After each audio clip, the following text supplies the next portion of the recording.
जय श्रीराम मंडळी. तर आज गाय धुणार आहे. गाय धुण्यासाठी मी पाणी आणतोय बघा. पाणी आणलं की लगेचच पाटीत वाटायचं. पाटी गज भरली बघा. आता पाटी गज भरली, लगेचच गायवर पाणी मारायचं. पट पट पट पट पट पट मस्तपैकी गाय धुवायची. आता आपण जशी आंघोळ करतो तशी गायला सुद्धा आंघोळ घालायला लागतेच. गायला बोलता येत नाही मला आंघोळ घाला असं तसे, त्यामुळं आपल्यालाच आंघोळ घालावी लागते ना. तर मी रोज माझ्या मनाने तिला आंघोळ घालतोय. कसे बघा, कडकमध्ये आंघोळ घालतोय का नाही. बाकीच्या सर्व गाय हालत असतील हो आंघोळ घालताना, पण आमची गाय खूपच सुंदर आहे हो. जागेवर हालतच नाही. तुम्ही बघा लास्टपर्यंत व्हिडिओ बघा, कसं दिसतंय बघा. हालतच नाही जागेवरनं. काय बी करा तिला. बघा आता सर्वप्रथम चालूच द्यायला.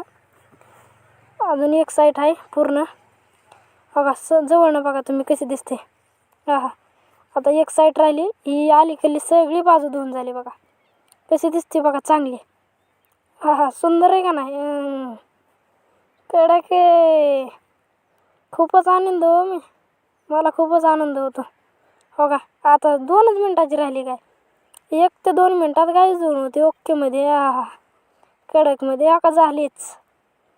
कशी दिसते बघा आता धुवून झाल्यावर गाय. कशी दिसते मला कमेंट करून सांगा. कशी दिसते धुवून झाली आता. कुठं चिकोल नाही, काय नाही, काय नाही. बघा कसली कडक दिसते. सुंदर आहे का नाही.